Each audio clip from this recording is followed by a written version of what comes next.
5 tahun kehilangan suami berakhir dengan pengusiran kejam oleh mertua. Namun takdirku berubah total ketika kakakku datang dengan mobil mewah dan sebuah rahasia besar. Aku adalah ratu yang tahtanya dicuri. Sebelum kita mulai lebih lanjut, yuk, tekan tombol suka, serta tombol subscribe agar tidak ketinggalan kisah menarik lainnya. Dan jangan lupa absen asal kota Bapak Ibu di kolom komentar. Semoga rezeki kita semua dilancarkan, kesehatan kita diberkahi, dan keluarga kita selalu harmonis dalam lindungannya. Amin. 5 tahun adalah waktu yang terlalu lama untuk sebuah penantian tanpa kabar. Tetapi aku, Kinanti, telah menjalaninya dengan sepotong harapan tipis yang kubungkus rapat-rapat dalam kesederhanaan hidupku. Aku selalu meyakinkan diri bahwa Prasetyo, suamiku, menghilang karena alasan yang penting, bahwa ia pasti akan kembali, dan bahwa semua drama yang melingkupi rumah tangga kami ini hanyalah ujian sementara. Keyakinan itu adalah satu-satunya benteng yang membuatku tetap waras selama 5 tahun terakhir. Bahkan saat Bu Laksmi dan Pak Danu, mertuaku, memperlakukanku tak lebih dari bayangan yang tak diinginkan di rumah joglo mereka yang megah di Solo. Rumah itu sendiri adalah ironi yang menyakitkan. Sebuah karya seni arsitektur Jawa klasik dengan ukiran kayu jati yang rumit, dikelilingi taman rimbun yang terawat sempurna, mencerminkan kekayaan dan status sosial Bu Laksmi. Namun, bagi Kirana dan aku, rumah itu terasa seperti kurungan emas yang dingin. Kamar kami di sudut belakang adalah saksi bisu keheningan dan isolasi kami. Jauh dari kebisingan dan keramaian ruang utama tempat keluarga itu menerima tamu penting mereka. Aku tidak pernah mengeluhkan perlakuan itu, karena aku percaya, selama Kirana aman dan memiliki atap di atas kepalanya, aku bisa menahan apapun. Puncak dari semua kepura-puraan ini terjadi tepat setelah ulang tahun Kirana yang kelima. Kirana, putriku yang bermata bulat dan secerah mentari, telah tumbuh menjadi gadis kecil yang pintar dan lincah, selalu bertanya tentang ayahnya, dan aku harus terus mengulang kebohongan putih itu. Ayah sedang bekerja di tempat yang sangat jauh, sayang, mencari uang untuk Kirana. Senyum tulus Kirana setiap kali mendengar jawaban itu adalah cambukan lembut yang membuatku semakin membenci situasi ini, sekaligus semakin kuat untuk melindunginya. Pagi itu, udara terasa berat, bukan hanya oleh aroma melati yang selalu menyelimuti rumah itu, tetapi juga oleh ketegangan yang sudah kurasakan sejak kami bangun. Bu Laksmi memanggilku ke ruang tengah yang luas, tempat gebyok kuno berdiri angkuh. Ia duduk di kursi ukiran dengan punggung tegak, sementara Pak Danu duduk di sampingnya, memegang koran, wajahnya tertutup, seperti biasa berusaha menghindari kontak mata. Kinanti, suara Bu Laksmi dingin, memotong keheningan seperti pisau bedah. Ini sudah terlalu lama. Aku menelan ludah. Aku tahu kalimat itu akan datang, tetapi mendengarnya secara langsung selalu terasa seperti serangan tak terduga. Terlalu lama apanya, Bu? Tanyaku, berusaha menjaga nada suaraku tetap datar dan hormat. Jangan bodoh, desisnya, mengabaikan pertanyaan formalitasku. Sudah 5 tahun Prasetyo menghilang, tidak memberi kabar, tidak mengirim nafkah. Kamu adalah beban di rumah ini, dan anakmu dia semakin besar, semakin banyak bertanya. Aku memejamkan mata sejenak, menahan lonjakan emosi yang ingin kuluapkan. Aku sadar, Kirana yang semakin besar membuat rencana mereka menjadi semakin mendesak. Aku tahu bahwa mereka tidak pernah benar-benar mencintai Kirana sebagai cucu. Dia hanyalah sebuah kunci, sebuah hitungan mundur. Ini rumah kami, lanjut Bu Laksmi. Suaranya naik 1 oktav, penuh dengan nada perintah. Kamu tidak punya hak lagi di sini. Prasetyo sudah menceraikanmu. Secara agama, sudah lama. Kami memberimu waktu sampai hari ini. Suratnya mana? Tanyaku lirih. Mana surat cerai resmi? Prasetyo tidak pernah mengatakan apapun. Aku tahu itu adalah perlawanan yang sia-sia. Tetapi aku harus berjuang demi martabatku. Bu Laksmi tertawa. Tawa pendek dan meremehkan yang membuat kulitku merinding. Kamu pikir kami akan repot-repot mengurus administrasi untuk wanita sepertimu? Perkataan kami sudah cukup. Sekarang, berkemaslah. Kamu dan anak pembawa sial itu, pergi dari sini. Kata pembawa sial terasa seperti tamparan telak. Selama 5 tahun aku menahan diri, tetapi kata-kata itu menyentuh inti terdalamku.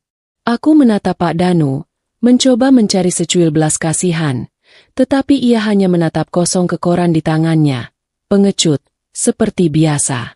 Baiklah, Bu, kataku.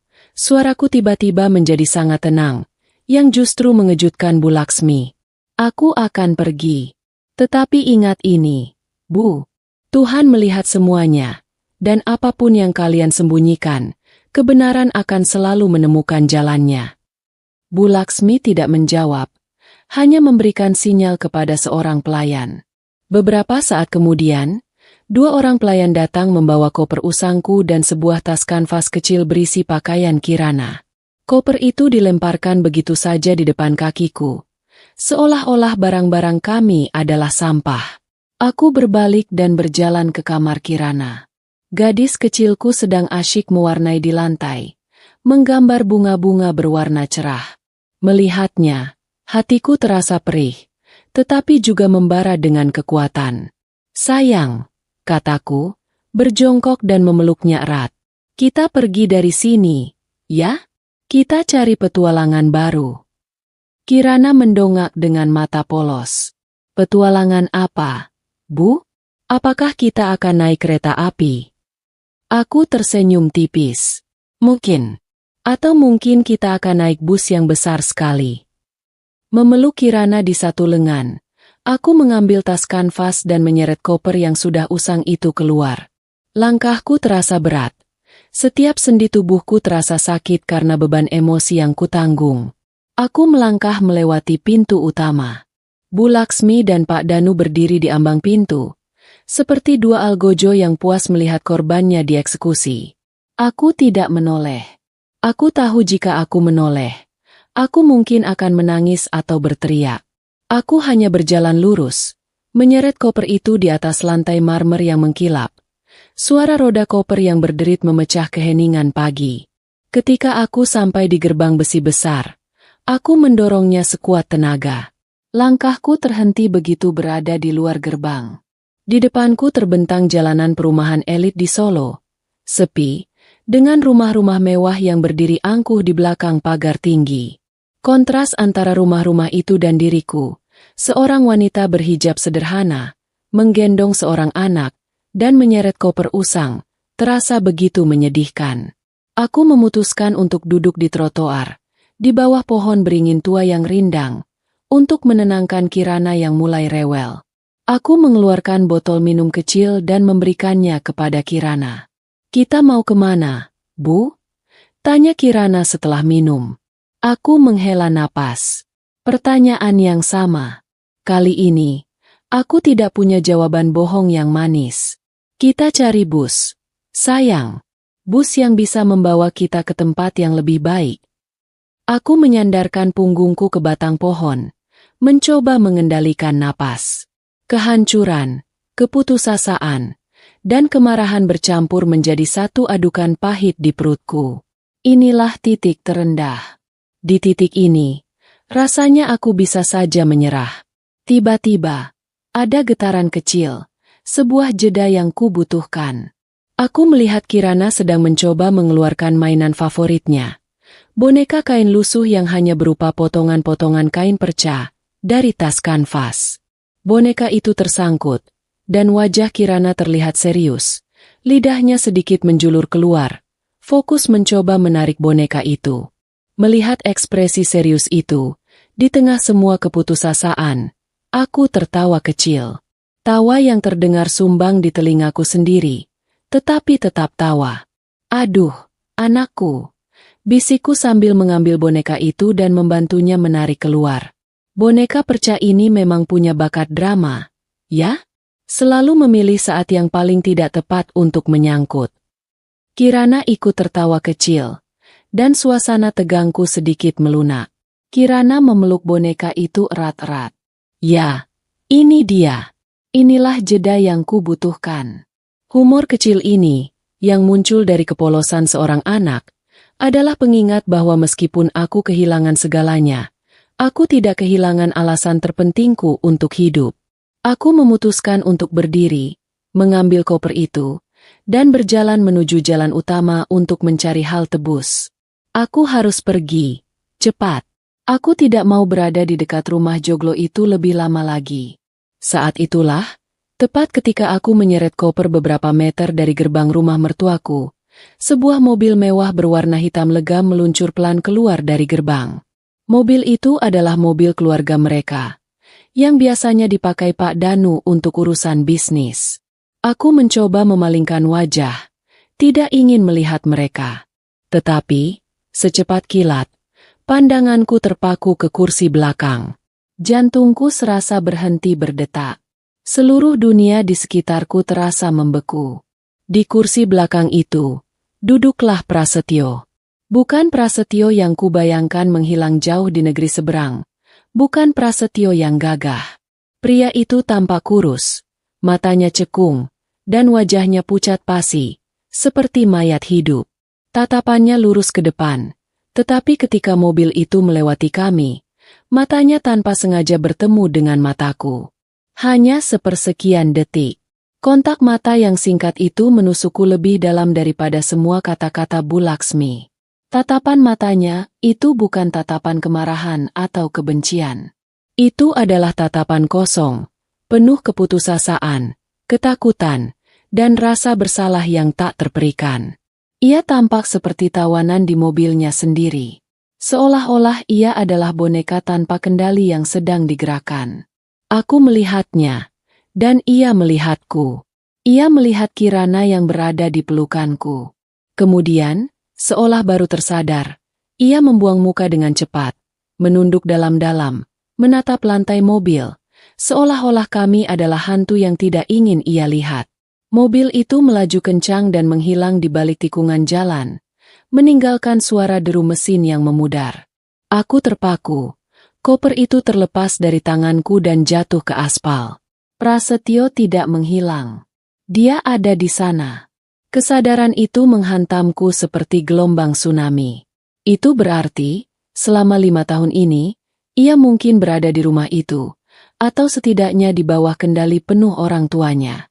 Kepergiannya adalah kebohongan. Perceraian itu adalah kebohongan.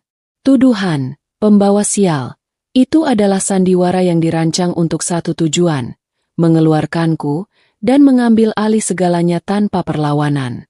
Air mataku, yang kutahan sejak Bu Laksmi menuduhku, kini tumpah tanpa bisa kucegah. Tetapi ini bukan air mata kesedihan. Ini adalah air mata kemarahan yang membara dan penemuan pahit atas sebuah pengkhianatan yang sangat terencana. Aku bukan lagi istri yang menunggu. Aku adalah korban yang baru saja melihat wajah pengkhianatnya. Jahitan di perutku yang terasa perih setelah melahirkan Kirana, kini terasa perih kembali karena beban emosi yang luar biasa. Aku tahu, sekarang pertarungan yang sesungguhnya baru dimulai. Dan aku, Kinanti, tidak akan pernah mundur. Aku akan berjuang. Bukan lagi untuk Prasetyo, tetapi untuk Kirana dan untuk diriku sendiri. Malam ini, aku harus menemukan tempat berlindung. Aku harus menemukan jalan keluar. Aku membungkuk, menahan sakit di punggung dan perutku. Ku ambil kembali koper itu, lalu menggendong Kirana yang mulai kebingungan melihat ibunya menangis, dan berjalan maju, menjauh dari rumah joglo yang kini terasa menjijikan. Aku melangkah ke masa depan yang gelap dan tidak pasti, tetapi di dalam hatiku, bara api balas dendam dan keadilan baru saja menyala.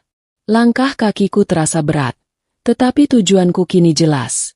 Bertahan, dan kembali dengan kekuatan yang mereka tak duga. Sore yang seharusnya menjadi saksi kehancuranku justru menjadi titik nol di mana naluri bertahan hidupku kembali menyala. Sekeras batu karang yang takkan tumbang dihantam ombak. Aku meninggalkan Solo hari itu, menaiki bus antar kota yang penuh sesak, dengan Kirana tertidur pulas di pelukanku, seolah ia tidak terganggu sedikitpun oleh kenyataan bahwa kami baru saja kehilangan segalanya. Keputusan pertamaku, dan mungkin yang paling bijak, adalah kembali ke Yogyakarta, kota yang kukenal sebagai tempat yang lebih hangat dan ramah, jauh dari pandangan angkuh keluarga Prasetyo. Uang yang kumiliki, sisa-sisa dari jatah belanja bulanan yang selalu kuhemat selama 5 tahun di rumah joglo, harus kuatur sedemikian rupa agar cukup untuk modal awal. Malam pertama di Yogyakarta terasa asing dan menakutkan, tetapi Kirana membantuku melewati semua itu. Aku berhasil menyewa kamar kontrakan petak, yang orang-orang Yogya sebut sebagai kos, di sebuah gang sempit pinggiran kota. Kamar itu berukuran 3 kali 4 meter, sebuah dimensi minimalis yang kini harus menjadi dunia kami. Kamar tidur, dapur darurat, sekaligus ruang bermain Kirana. Dinding tripleknya tipis, membuatku bisa mendengar setiap perbincangan, tawa, dan tangis dari kamar sebelah, memberikan ironi yang menyakitkan dibandingkan dengan rumah joglo yang besar namun sunyi. Udara di dalam kontrakan itu selalu pengap, panas di siang hari, dan dingin menusuk di malam hari, tetapi bagi Kirana, ruangan itu adalah keajaiban. Ia berlari ke sana kemari, menunjuk setiap sudut, seolah-olah ruangan kecil itu adalah istana barunya. Kehangatan pertama yang kurasakan setelah berjam-jam ketegangan bukan berasal dari selimut, melainkan dari tawa Kirana yang murni, yang menemukan kebahagiaan dalam kesederhanaan. 3 tahun setelah pengusiran itu adalah sekolah kehidupan yang paling keras bagiku. Aku tidak punya waktu untuk berduka atau meratapi pengkhianatan Prasetyo. Setiap detikku harus kugunakan untuk mencari uang, memastikan Kirana mendapatkan asupan gizi yang cukup. Tubuhku, yang tadinya terawat dengan baik selama menjadi istri Prasetyo, yang terisolasi, kini mulai menebal dan kasar. Kulitku menghitam karena sering terpapar panas saat bekerja. Pekerjaan pertamaku adalah menerima jahitan sisa-sisa kain batik dari salah satu pabrik rumahan di dekat kontrakan. Tanganku, yang dulu hanya terbiasa memegang sendok dan mengurus Kirana, kini harus lincah mengendalikan mesin jahit tua yang kubeli secara mencicil. Suara mesin jahit itu menjadi musik malamku. Aku akan menjahit hingga larut, ditemani cahaya lampu pijar yang redup, sementara Kirana tidur di kasur tipis di sebelahku. Setiap potongan kain, setiap jahitan, adalah janji untuk Kirana. Aku tidak akan membiarkan kami kelaparan. Penghasilan dari menjahit itu seringkali tidak cukup, memaksaku untuk mencari pekerjaan tambahan di pagi hari. Aku mulai menjual penganan kecil, kue tradisional, di pasar terdekat. Pekerjaan itu berarti aku harus bangun sebelum subuh, meracik adonan dalam keheningan, dan menitipkan Kirana kepada ibu pemilik kontrakan yang baik hati. Berjualan di pasar bukan hal yang mudah. Aku harus berhadapan dengan persaingan ketat, tawar-menawar harga yang melelahkan, dan pandangan meremehkan dari beberapa pedagang lain. Namun, setiap lembar uang kertas yang kudapatkan, betapapun kecilnya, terasa seperti kemenangan besar. Aku ingat betul suatu pagi, aku harus menjual satu-satunya perhiasan yang kupunya, sebuah kalung perak peninggalan ibuku, demi menutupi biaya dokter Kirana yang demam tinggi. Aku menolak menjual cincin kawin giokku, yang kupakai di jari manis. Bukan karena nilai sentimentalnya, melainkan karena perasaanku berkata, cincin ini adalah penanda, sesuatu yang harus kujaga. Penjual perhiasan itu menawar harga yang sangat rendah untuk kalung perakku, dan aku harus menahan air mata agar tidak tumpah di hadapannya. Lumayan, Mbak, katanya acuh tak acuh. Untuk beli bubur ayam seminggu cukuplah. Aku tersenyum getir, mengambil uang itu, dan berjalan pulang. Ya, bubur ayam seminggu. Itu jauh lebih berharga daripada kenangan perak yang kujual. Setiap pengorbanan kecil itu mengikis sedikit demi sedikit sisa-sisa kebanggaan yang kumiliki, tetapi di saat yang sama, ia membangun kinanti yang baru, kinanti yang lebih tangguh dan berorientasi pada hasil. Kirana tumbuh di tengah keterbatasan itu, tetapi ia tumbuh menjadi anak yang penuh kasih dan pengertian. Ia tidak pernah merengek meminta mainan mahal. Ia puas dengan boneka kain perca yang selalu ia bawa kemana-mana. Namun, seiring bertambahnya usia, pertanyaan tentang Prasetyo mulai berubah. Di usianya yang ke-7, Pertanyaannya tidak lagi polos. Ibu, kenapa ayah bekerja sangat lama? Teman-teman Kirana, ayah mereka pulang setiap sore. Aku harus memutar otak, mencari narasi yang lebih kuat, lebih meyakinkan. Ayah sedang menjalankan tugas rahasia. Sayang, tugas negara yang sangat penting. Jadi dia tidak boleh menghubungi kita dulu. Kita harus sabar. Ya. Aku berbohong lagi, dan setiap kebohongan terasa semakin berat. Aku melihat bayangan Prasetyo di mata Kirana. Mata yang sama, tetapi tanpa rasa bersalah yang kini ku tahu ada pada Prasetyo. Terkadang, rasa lelah itu benar-benar menggerogotiku. Ada suatu malam, aku jatuh sakit, demam tinggi, dan tidak bisa bangun dari tempat tidur. Aku tidak punya uang untuk membeli obat. Kirana, yang baru berusia 6 tahun saat itu, dengan sigap mengambilkan air minum untukku dan menyeka dahiku dengan handuk basah.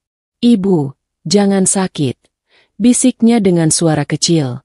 Kirana janji, Kirana akan jadi anak baik. Ibu harus kuat. Melihat mata Kirana yang dipenuhi kekhawatiran, aku menangis dalam diam. Bukan karena sakit fisik, tetapi karena rasa bersalah yang amat sangat. Aku berjanji pada diriku sendiri saat itu. Aku harus sembuh. Aku tidak boleh tumbang. Kirana adalah kekuatanku, dan aku adalah satu-satunya dunia bagi Kirana. 3 tahun perjuangan itu adalah serangkaian hari-hari yang sama. Menjahit, berjualan, menabung, berbohong, dan bertahan. Aku menjadi ahli dalam menyembunyikan penderitaan di balik senyum, dan menyembunyikan kebutuhan di balik kata, cukup. Kapanpun ada waktu luang, aku akan duduk di emperan kontrakan, membaca koran bekas yang kutemukan, mencoba mengikuti perkembangan dunia, terutama di bidang bisnis dan hukum. Aku tahu, jika aku ingin keluar dari lubang ini, aku tidak hanya harus kuat secara fisik, tetapi juga harus cerdas. Meskipun aku sudah berpisah dari keluarga Prasetyo selama 3 tahun, bayangan pengkhianatan itu tidak pernah hilang. Tatapan kosong Prasetyo di kursi belakang mobil, tatapan ketakutan dan rasa bersalah yang singkat itu, selalu terulang dalam mimpiku. Itu adalah pengingat yang menyakitkan. Ia tidak meninggalkanku karena tidak cinta. Ia meninggalkanku karena kelemahan dan pilihan untuk bersekongkol. Aku tidak lagi menyimpan rasa cinta padanya. Yang tersisa hanyalah amarah dingin yang kusimpan untuk hari pembalasan. Amarah itu adalah bahan bakar yang mendorongku untuk menjahit lebih cepat, untuk tersenyum lebih lebar saat berjualan, dan untuk bangun lebih pagi keesokan harinya.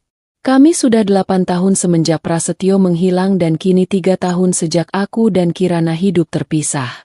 Kami sudah melewati batas. Aku tahu kami tidak bisa terus seperti ini. Kirana pantas mendapatkan yang lebih baik, dan aku pantas mendapatkan keadilan. Suatu sore yang sangat terik, setelah menghabiskan waktu menjahit pesanan kain batik yang besar, aku memutuskan untuk membawa Kirana ke jalan utama, sekadar untuk mencari angin. Kirana sudah kelas 2 sekolah dasar, dan ia semakin lincah dan bersemangat. Kami berdiri di halte bus yang ramai. Aku memegang erat tangan Kirana. Keringat membasahi pelipisku di balik kain kerudungku yang sudah lusuh dan pudar warnanya. Aku merasa sangat kecil. Hanya satu dari jutaan orang yang berjuang untuk bertahan hidup di kota besar ini. Tidak terlihat, tidak penting. Aku merogoh saku gamisku, menghitung sisa uang koin yang kumiliki. Cukup untuk membeli 2 bungkus es teh manis dan ongkos bus pulang. Ibu, Kirana mau es. Rengek Kirana, menarik-narik ujung bajuku. Iya, sayang, sebentar ya. Nanti kita beli es di dekat rumah. Bujuku sambil mencoba menenangkan Kirana. Aku menyandarkan tas besar berisi pesanan jahitan di sebelahku, mengamati kerumunan orang yang juga menunggu. Saat itulah, suara mesin mobil mewah yang halus dan elegan memecah kebisingan jalanan. Sebuah mobil sedan berwarna hitam legam, dengan kaca film yang sangat gelap dan logo merek Eropa yang mahal, melaju perlahan, kemudian berhenti total tepat di depanku. Aku berpikir mobil itu salah alamat. Karena mobil semahal itu tidak mungkin berhenti di halte bus yang penuh sesak. Aku secara naluriah menarik Kirana sedikit ke belakang, memberi ruang agar mobil itu bisa pergi. Namun, jendela di kursi belakang mobil itu perlahan-lahan turun. Aku membeku. Cahaya matahari sore menyinari bagian dalam mobil, dan di sana, aku melihat sosok seorang wanita yang sangat elegan, mengenakan setelan rancangan desainer dan kerudung modern yang tertata rapi. Wajahnya dipoles riasan yang sempurna, dan tatapan matanya tajam, penuh wibawa. Wajah itu, meski kini terlihat jauh lebih mewah dan berkelas, adalah wajah yang kukenal sejak kecil. Wajah yang kurindukan. Wajah yang pernah menjadi tempatku berbagi rahasia masa kecil. Matanya melebar, menunjukkan keterkejutan yang nyata saat menatapku dan Kirana yang lusuh. Ada keterkejutan, ketidakpercayaan, dan kemudian amarah yang membara. "Kinanti." Suara wanita itu terdengar tajam, penuh otoritas, memecah keheningan di kepalaku. Jantungku berdebar kencang, seolah baru saja menyelesaikan lari maraton. Itu Sekar, kakak perempuanku, yang ku tahu sangat sukses, tetapi sudah bertahun-tahun tidak kutemui. Ia terakhir kulihat di pemakaman ayah dan ibu, jauh sebelum aku bertemu Prasetyo. Sebelum aku sempat merangkai kata, pintu mobil terbuka dari dalam. Aroma parfum mahal dan AC yang sangat dingin langsung menerpa wajahku. Sebuah kontras yang menusuk setelah 3 tahun bergelut dengan keringat dan debu. "Cepat masuk," perintah Sekar. Nadanya tidak menerima bantahan. "Bawa anakmu. Aku harus memberitahumu sesuatu yang sangat penting." Meskipun bingung dan ketakutan, ada kekuatan dalam suara Sekar yang membuatku patuh. Aku menggendong Kirana dan menyeret koper usangku, melangkah masuk ke dalam kemewahan yang tiba-tiba ini, meninggalkan segala kelelahan dan keputusasaan di halte bus yang kini terasa jauh. Pintu tertutup, dan kebisingan jalanan langsung lenyap, digantikan oleh keheningan yang tegang dan aroma yang asing. Aku tahu, babak baru dalam hidupku baru saja dimulai, dan kali ini, aku tidak sendirian. Udara dingin dari pendingin udara mobil mewah itu langsung menyergapku, menusuk kulitku yang lembab oleh keringat dan debu jalanan, seolah udara itu membersihkan sisa-sisa 3 tahun penderitaan secara instan. Aku duduk di jok kulit yang lembut, yang terasa kontras sekali dengan kerasnya bangku bus dan kasur tipis di kontrakan. Di pelukanku, Kirana yang terkejut oleh kecepatan peristiwa ini, memeluk erat boneka perca lusuhnya dan menatap sekeliling dengan mata bulat penuh keajaiban. Aku merasakan ketegangan yang begitu besar, seolah aku baru saja melompat dari perahu kecil ke dalam kapal pesiar, dan aku belum tahu apakah aku akan tenggelam atau diselamatkan. Sekar, kakakku, duduk di sebelahku. Keheningannya terasa jauh lebih memekakan telinga daripada teriakan. Ia menatapku dari atas ke bawah, tatapan matanya tajam, menelusuri penampilanku, kerudung yang pudar, gamis rumahan yang lusuh, dan tanganku yang kasar bekas pekerjaan menjahit dan berjualan. Aku tahu persis apa yang ada di pikirannya, dan rasa maluku meluap, tetapi ada pula kemarahan yang tertahan. Kemarahan karena harus menunjukkan kelemahan di hadapan satu-satunya keluarga yang tersisa. Mobil itu melaju membelah kemacetan sore Yogyakarta. Jauh lebih cepat dan mulus daripada kendaraan lain di jalan. "Ya Tuhan, Kinanti," akhirnya Sekar bersuara. Suaranya pelan tetapi mengandung gejolak emosi. "Apa yang terjadi padamu? Aku mencarimu ke alamat rumah joglo itu. Dan tetangga bilang kamu sudah pergi bertahun-tahun. Aku mengira kamu sudah aman. Kamu benar-benar diusir." Aku menunduk, tidak sanggup bertemu tatapannya. Aku hanya bisa mengangguk pelan. "Panjang ceritanya, Kak. Aku diusir sejak Kirana berumur 5 tahun. Tiba-tiba, Kirana, yang duduk diam sejak tadi, menunjuk ke langit-langit mobil yang beratap kaca. "Ibu, lihat. Di atas ada bintang-bintang. Tapi ini belum malam." Aku melihat ke atas. Langit-langit mobil itu dihiasi titik-titik cahaya kecil, semacam pencahayaan serat optik yang menyerupai langit malam penuh bintang. Aku tersenyum tipis, merasakan jeda kecil yang menenangkan. Kirana, di tengah kemewahan yang ia temukan, justru menemukan kesenangan dari ilusi bintang buatan. Aku harus mengakui, sentuhan humor dari alam semesta ini membuatku sedikit rileks. Sekar, yang juga terdiam sejenak melihat reaksi polos Kirana, menghela napas panjang, kemudian raut wajahnya kembali mengeras. Ia tidak melanjutkan pertanyaan tentang penderitaanku. Baiklah, tidak penting sekarang, katanya cepat. Nadanya kembali ke mode bisnis yang mendominasi. Aku tidak punya waktu untuk drama air mata. Aku baru mendarat pagi ini, langsung dari Bali. Ada hal yang jauh lebih penting yang harus ku sampaikan sebelum terlambat. Jantungku berdebar semakin kencang. Aku tahu, nada suaranya itu membawa beban yang lebih besar daripada sekadar kabar biasa. Ini pasti ada kaitannya dengan Prasetyo atau pengusiranku. Sekar mencondongkan tubuhnya, menatap lurus ke mataku. Ini tentang ayah dan ibu. Mendengar nama orang tua kami yang telah meninggal 8 tahun lalu disebut dalam situasi setegang ini membuat bulu kuduku berdiri. Aku hanya mengenang mereka sebagai sepasang suami istri sederhana yang berjuang keras, yang meninggal dalam kecelakaan mobil. Aku ingat betul, mereka hanya meninggalkan rumah kecil yang kemudian kujual untuk biaya kuliah dan modal pernikahanku. Aku selalu mengira mereka adalah orang tua yang biasa saja, pekerja keras, tetapi tidak pernah kaya raya. Ada apa dengan mereka, Kak? Bisikku, suaraku tercekat. Mereka sudah lama tiada. Sekar menggeleng. Itu benar. Tetapi mereka meninggalkan sesuatu yang tidak pernah kamu ketahui. Sesuatu yang menjadi alasan kenapa aku pulang ke Indonesia secara mendadak. Aku hanya bisa menunggu. Seluruh tubuhku terasa kaku. Kinanti. Sekar memulai, suaranya kini melunak sedikit, tetapi tetap serius. Ayah dan ibu mereka bukan orang biasa. Mereka adalah pengusaha yang sangat sukses. Mereka adalah pemilik jaringan butik hotel dan studio batik paling elit di Jawa dan Bali.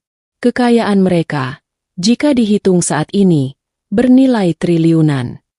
Kepalaku pusing. Triliunan. Tidak mungkin. Protesku otomatis. Kami hidup sederhana sekali. Kak, ibu tidak pernah memakai perhiasan mahal. Ayah hanya punya mobil tua. Rumah kami kecil sebelum kujual. Sekar tersenyum pahit. Itu adalah topeng, Kinanti. Sebuah sandiwara yang mereka rancang dengan sangat hati-hati. Mereka membangun bisnis itu dari nol. Tetapi mereka takut. Mereka takut jika kamu tumbuh dalam kemewahan, kamu akan menjadi lemah, manja, dan paling penting, kamu akan menjadi target bagi orang-orang jahat yang hanya mengincar harta. Air mata mulai menggenang di pelupuk mataku, bukan karena harta itu, tetapi karena pengorbanan yang begitu besar dari orang tuaku, yang kusangka tidak punya apa-apa. Mereka telah melindungiku bahkan dari bayangan kekayaan itu sendiri. Sekar melanjutkan. Nadanya kini beralih ke penjelasan yang rumit. Saat mereka meninggal, seluruh aset itu dibekukan. Mereka tidak memberikannya langsung kepadamu. Ayahmu, dia sangat cerdas. Dia takut kamu akan bertemu pria yang salah, seperti yang sudah terjadi, yang akan memanfaatkanmu. Jadi, dia membuat surat wasiat yang sangat ketat. Aku mendengarkan dengan saksama. Mulai menyadari betapa rumitnya jaring laba-laba yang kumasuki. Seluruh aset itu disimpan dalam dana perwalian, dan aku ditunjuk sebagai wali amanat tunggal. Hanya aku yang bisa mengelolanya. Dan dana itu hanya bisa dicairkan sepenuhnya kepadamu, Kinanti, sebagai ahli waris tunggal, setelah 2 syarat terpenuhi. Syarat apa? Tanyaku. Kini sudah bisa mengendalikan diri. Fokus pada informasi. Sekar menatap Kirana, lalu kembali menatapku. Pertama, kamu harus menikah secara sah. Itu adalah bukti kematangan emosional. Kedua, kamu harus melahirkan seorang anak, seorang pewaris kedua. Itu adalah bukti kamu sudah memiliki keluarga dan stabilitas. Dunia terasa berputar. Pernikahan, anak, Prasetyo, Kirana. Sekarang semuanya masuk akal. Semua kepingan teka-teki itu mulai menyatu dalam gambaran yang mengerikan. 5 tahun perlakuan dingin di rumah joglo, pengusiran yang direncanakan, Prasetyo yang terlihat seperti tawanan, semua itu berakar dari wasiat orang tuaku. Mereka tidak menungguku, mereka menunggu Kirana. Kirana adalah kunci yang membuka brankas triliunan itu. Ayahmu berpikir, Sekar menyimpulkan dengan nada penuh ironi, bahwa dengan menikah dan memiliki anak, kamu akan lebih bijak dan memiliki seseorang untuk dilindungi. Niat baiknya justru menjadi celah besar yang dimanfaatkan oleh iblis. Mobil mewah itu berhenti sejenak di lampu merah. Aku melihat pantulan wajahku di kaca jendela yang gelap. Wajah Kinanti yang lusuh, diapit oleh mobil-mobil lain yang tampak biasa. Aku, di dalam mobil mewah ini, ternyata adalah pewaris tahta yang sedang diburu. Bu Laksmi dan Pak Danu. Aku memulai, suaraku tenang. Mereka tahu, kan? Mereka tahu tentang kekayaan ini, dan mereka tahu syaratnya. Tentu saja, jawab Sekar. Nada suaranya kini mengandung kebencian yang nyata. Ayah Prasetyo, Pak Danu, pernah menjadi rekan bisnis kecil ayah kita dulu. Ayah memutus hubungan kerjasama karena dia tidak jujur. Jelas mereka melacakmu, tahu siapa kamu, dan menunggu dengan sabar sampai kamu menikah dan hamil. Mereka menunggumu melahirkan Kirana. Kesadaran itu adalah tamparan yang lebih menyakitkan daripada pengusiran. Pernikahanku, yang kukira didasari cinta, hanyalah kontrak bisnis yang berlumuran kepalsuan. Prasetyo, suamiku, adalah aktor yang dibayar untuk memainkan peran. Rasa mual yang hebat menjalar di perutku. Bukan karena lapar, tetapi karena realitas yang baru saja kucerna. Kirana, anakku, adalah target, bukan anugerah bagi mereka. Kamu harus kuat, Kinanti, kata Sekar, seolah membaca pikiranku. Waktu perwalianku akan segera berakhir, tepat saat Kirana, pewaris kedua, berumur 8 tahun. Aku pulang untuk menyerahkan segalanya kepadamu. Tapi sebulan lalu, aku menerima kabar yang mengubah segalanya. Kabar yang membuatku tahu bahwa mereka tidak hanya ingin mengambil hartamu, tetapi juga menghancurkan hidupmu. Aku mengangguk. Mataku kini menyala. Kehancuran batin karena pengkhianatan telah berganti menjadi tekad baja. Aku tidak hanya ingin mengambil kembali hartaku, aku ingin menghukum mereka yang telah mencurinya dan memaksaku menjalani 3 tahun penderitaan. Mobil itu berbelok memasuki area kompleks apartemen mewah yang menjulang tinggi di pusat kota. Aku menatap keluar jendela, ke gedung-gedung tinggi yang seolah menantang langit. Di dalam mobil ini, aku menemukan kembali bukan hanya kekayaan, tetapi juga martabat yang telah lama hilang. Sekarang dengarkan baik-baik, kata Sekar, meraih tanganku. Mulai saat ini, kamu bukan lagi Kinanti yang tersesat. Kamu adalah ahli waris tunggal dari semua ini. Dan kita akan mengambil kembali semua yang menjadi milikmu, sehelai demi sehelai. Keselamatan yang tiba-tiba datang menusukku dengan rasa bersalah yang tajam, seolah aku baru saja melarikan diri dari medan perang, meninggalkan versi diriku yang lusuh di halte bus. Aku kini berada di tempat tinggal Sekar, sebuah unit mewah di lantai teratas gedung pencakar langit, jauh di atas kota yang hiruk-pikuk. Lantai marmer dingin, perabotan minimalis yang mahal, dan dinding kaca menyuguhkan pemandangan lampu-lampu kota yang berkelip. Sebuah pemandangan yang tak pernah kubayangkan bisa kunikmati lagi. Aku membiarkan Kirana, yang kini terbangun dan terpesona, bermain di karpet tebal sambil memeluk boneka percanya. Seolah boneka itu adalah satu-satunya jembatan antara masa lalunya yang miskin dan masa depannya yang tak terduga. Setelah mandi air hangat dan mengganti pakaian dengan baju rumahan yang bersih dan baru yang disiapkan Sekar, aku duduk menghadap kakakku.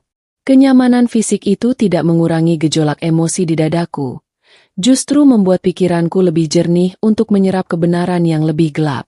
Sekar menatapku. Matanya kini dipenuhi kesedihan bercampur amarah yang terkendali.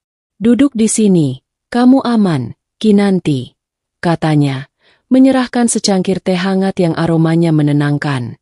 Sekarang, kita bicara tentang apa yang terjadi 3 tahun lalu.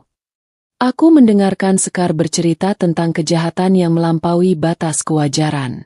Tidak lama setelah Bu Laksmi dan Pak Danu mengusirku dari rumah Joglo, mereka melancarkan serangan hukum. Mereka mengajukan permohonan pencairan dana darurat dari bank, menggunakan surat kuasa yang dipalsukan dengan tanda tanganku. Mereka mengira aku akan hancur dan menghilang tanpa jejak. Namun, pengkhianatan mereka tidak berhenti di situ. Bagian paling kejam dari rencana mereka adalah pengajuan surat keterangan medis palsu dari seorang dokter jiwa. Surat itu menyatakan aku, Kinanti, mengalami depresi pasca melahirkan yang parah, tidak stabil secara mental, bahkan gila, dan tidak sanggup mengurus diri sendiri apalagi mengelola harta. Tujuannya adalah jelas, dengan melabeli aku sebagai tidak waras, mereka dapat mengambil alih perwalian Kirana, pewaris kedua, dan melalui Kirana, mereka bisa mengontrol seluruh warisan triliunan itu. Pikiranku berputar, bukan karena sakit hati, tetapi karena amarah yang membeku. Gila. Mereka tidak hanya mencampakkanku ke jalanan, mereka mencoba merampas kewarasanku, menghapus keberadaanku, dan mengambil hak asuh Kirana. Tindakan itu melampaui keserakahan. Itu adalah kejahatan yang terstruktur. Tentu saja upaya mereka gagal total, kata Sekar, meneguk tehnya dengan tenang. Mereka tidak tahu bahwa aku, sebagai wali amanat utama, memiliki kuasa mutlak. Aku segera menghubungi pengacaraku, dan bank langsung memblokir semua upaya pencairan. Mereka panik. Kinanti. Mereka hanya berhasil mengambil sedikit uang receh, tabungan pribadimu dan Prasetyo, dan hasil penjualan rumahmu. Itulah mengapa mereka membuangmu ke jalanan. Mereka takut kamu sadar dan menuntut hakmu. Aku merasakan lega yang tipis, bercampur dengan rasa sakit yang dalam. Lega karena Sekar ada, dan sakit karena menyadari betapa sendirinya aku saat itu.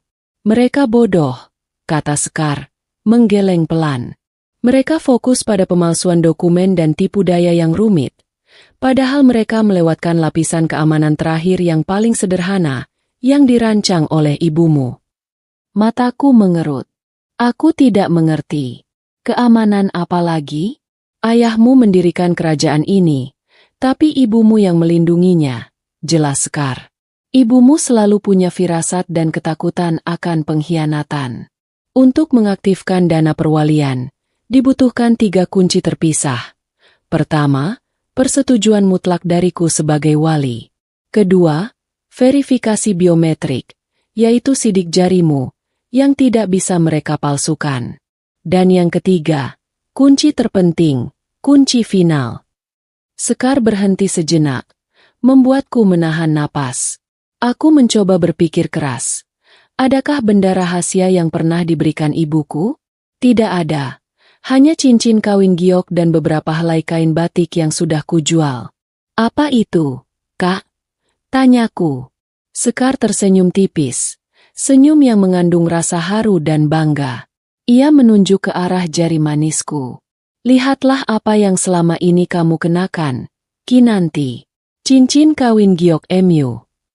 Aku refleks menyentuh cincin giok sederhana berwarna hijau pekat itu. Benda yang tidak pernah kulepas. Bahkan saat aku harus menjual kalung peraku demi obat Kirana. Bagi Prasetyo dan keluarga mertua, cincin itu hanyalah perhiasan murah tak berharga. Sebuah kenangan yang tidak penting. Coba kamu perhatikan baik-baik di bawah cahaya lampu. Instruksi Sekar. Aku mendekatkan cincin itu ke lampu meja. Aku membolak-baliknya. Di bagian dalam cincin, di bawah lapisan giok, ada ukiran yang sangat halus, hampir tidak terlihat oleh mata telanjang. Itu bukan ukiran biasa. Itu bukan sekadar cincin, Kinanti, bisik Sekar. Itu adalah segel. Di dalamnya, terukir dengan teknologi laser mikro, Sebuah kode alfanumerik yang sangat panjang. Itu adalah nomor rekening induk dari seluruh dana perwalianmu. Tubuhku terasa dingin, namun juga hangat. Aku menatap cincin itu, tidak percaya. Benda yang kusangka hanyalah lambang pernikahan yang gagal, ternyata adalah kunci menuju triliunan. Ibuku. Ibuku telah melindungiku bahkan dari balik kubur. Dia tahu Prasetyo akan serakah, dan dia memastikan bahwa kunci kepemilikan mutlak itu selalu menempel di tubuhku. Disinilah letak humor ironis yang menusuk. Bayangkan saja, Bu Laksmi dan Pak Danu sibuk memalsukan tanda tangan dan surat dokter gila, menguras tenaga dan uang mereka untuk membuat tipu daya yang rumit. Padahal yang mereka butuhkan hanyalah benda sederhana yang tergantung di leherku atau melingkar di jariku. Mereka terlalu serakah dan fokus pada skema besar sehingga mereka melewatkan hal yang paling kecil dan paling pribadi. Betapa bodohnya keserakahan itu. Aku tertawa. Tawa dingin yang terdengar asing di telingaku sendiri. Tawa itu mengandung kepahitan dan rasa bangga yang luar biasa. 3 tahun aku hidup dalam kemiskinan. 3 tahun aku kelaparan. Padahal di jari manisku tergantung kekayaan yang tak terbayangkan. Mereka mengira ini cincin murahan, kataku, menggenggam erat cincin giok itu. Mereka tidak tahu, ini adalah tanda tangan mutlak yang tidak bisa mereka tiru. Sekar mengangguk, matanya memancarkan rasa lega. Mereka fokus mencari dokumen kertas, padahal kuncinya sudah menjadi bagian dari tubuhmu. Sekarang, kamu mengerti. Perjuanganmu selama 3 tahun di jalanan, rasa sakitmu, semua itu tidak sia-sia. Kamu teruji, kamu terbukti kuat, dan sekarang, waktunya sudah tiba. Aku merasakan kekuatan baru mengalir di tubuhku. Kelelahan yang kurasakan di halte bus telah hilang sepenuhnya, digantikan oleh tekad yang membara. Aku tidak akan lagi menjadi Kinanti yang pasrah.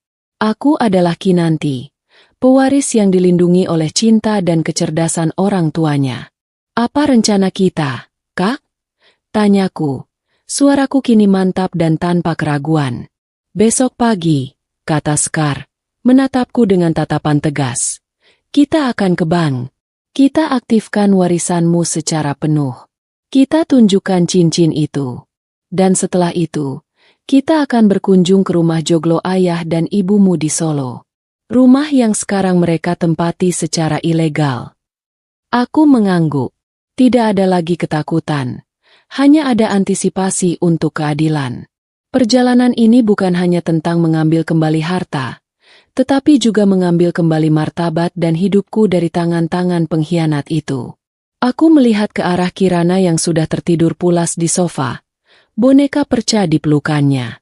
Aku berjanji, mulai sekarang, hidupnya akan berubah. Cahaya mentari pagi yang masuk dari dinding kaca penthouse terasa berbeda.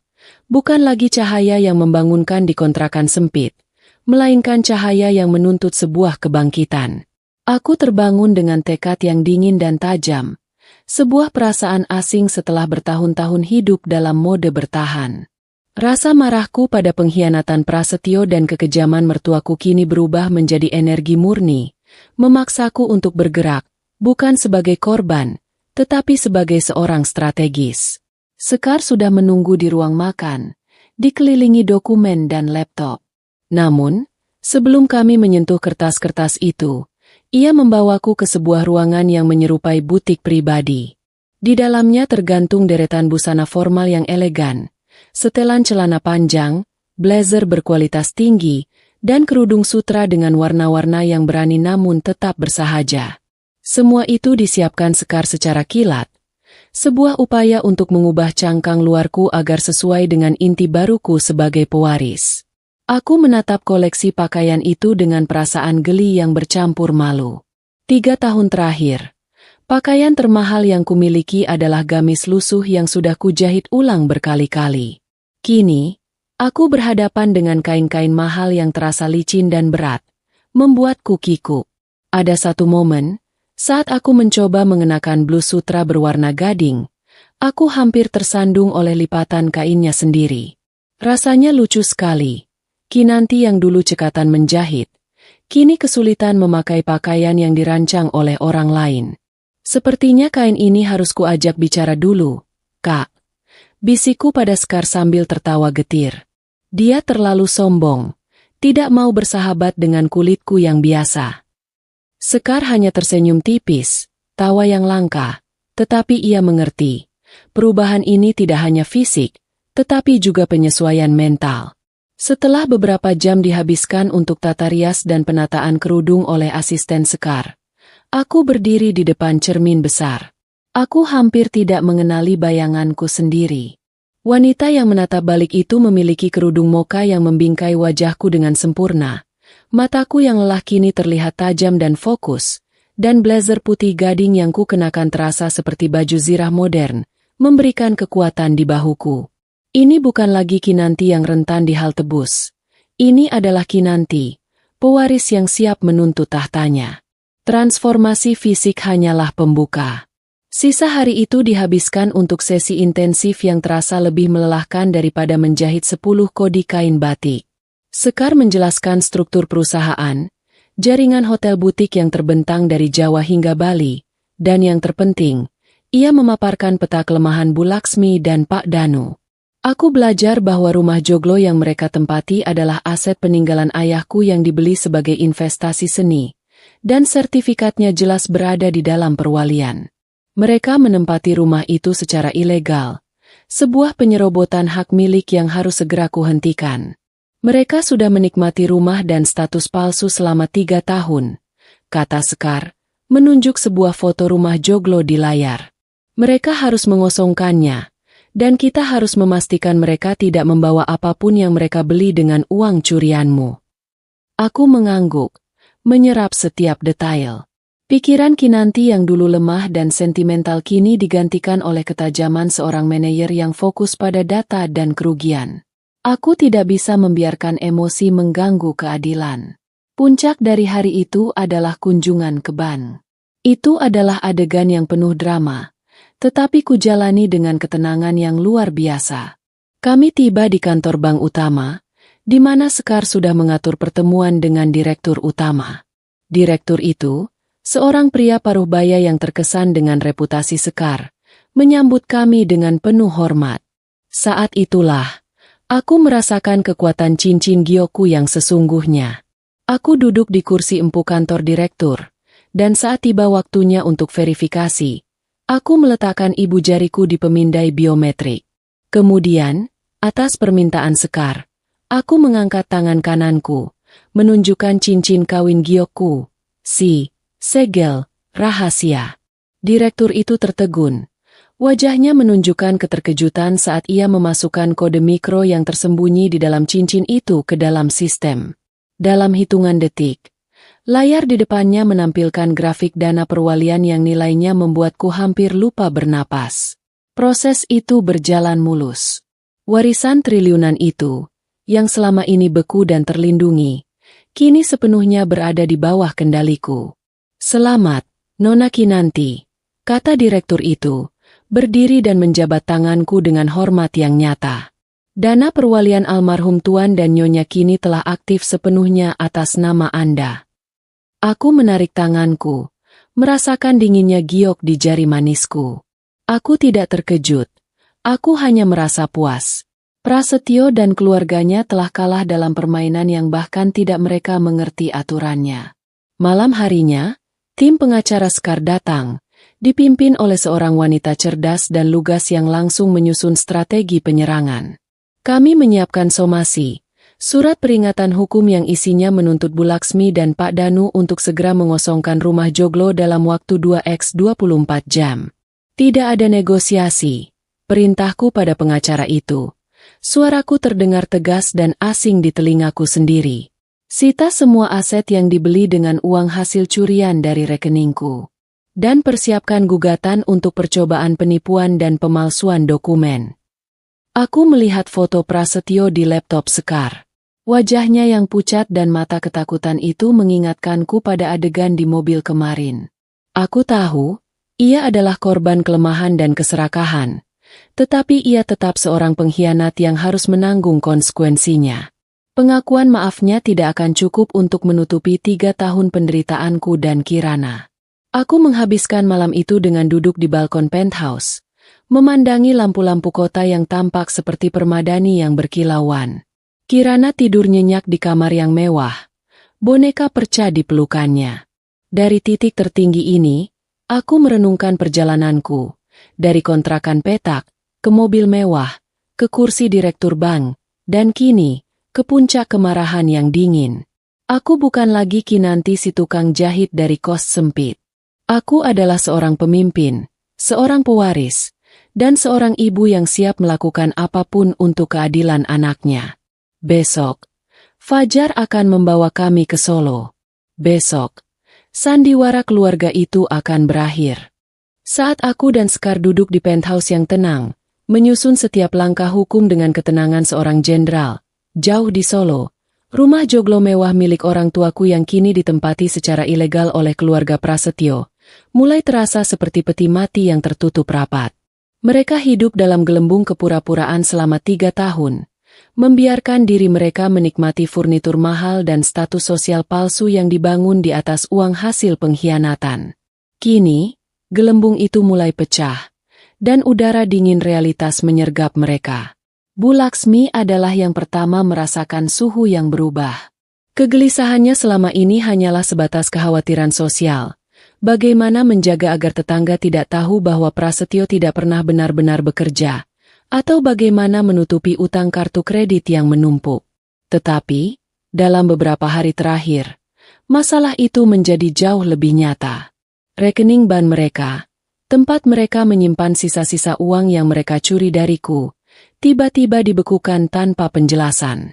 Usaha rintisan Pak Danu, yang seharusnya menjadi penyelamat finansial, ternyata hanya lubang pembuangan uang yang tidak menghasilkan apa-apa. Rumah yang tadinya menjadi lambang kesuksesan, kini terasa seperti penjara yang mencekik.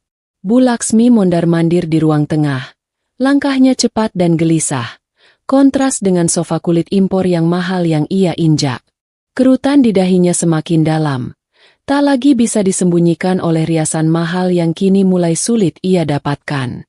Ia terus mengomel pada Pak Danu, yang duduk di sofa, memijat pelipisnya dengan mata tertutup, mencoba memikirkan jalan keluar yang tidak pernah ada.